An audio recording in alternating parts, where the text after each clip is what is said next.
আসিয়ার বোন, আপনি ওইখানে ওই দিন ছিলেন এক ঘরের ভিতর, আপনার কথা আপনি যা বলবেন সেটাই হবে। এই জন্য আপনাকে যদি ওরা ঘুমের ঘরে কিছু খাওয়াই থাকে, আপনি বলবেন যে আমাকে ঘুমের ভিতরে কিছু খাওয়াই দিচ্ছে, আমি ঘুমাইছিলাম, আমি কিছু জানি না, আমি সকালে উঠে দেখছি এটা।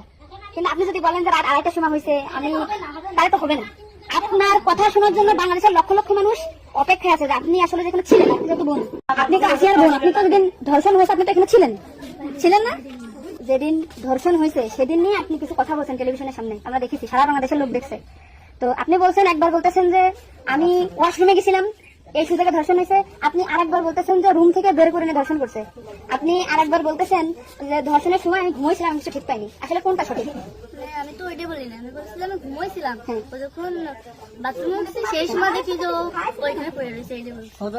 আজকে আমরা কাছে জানতে পারলাম যে আপনার ঘুমের বড়িটা খাওয়াইছে বা ওষুধ খাওয়াইছে, এটা আপনার শাশুড়ি খাওয়াইছে। তাই তো এটা পরিকল্পিত না, মানে পরিকল্পিত ছিল ওদের আগে থেকে, আপনার কি মনে হয়?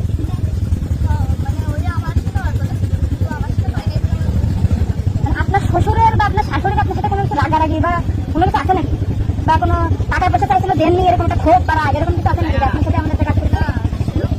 আসলে আপনাকে কি বলছিল যখন আপনি তখন আপনি কি বলে গাড়িতে আর বাইরে আছে দরজা খুলে দিচ্ছে, আমি বলছি আমি ছিলাম, তাহলে আমি কিছু টের পেলাম না।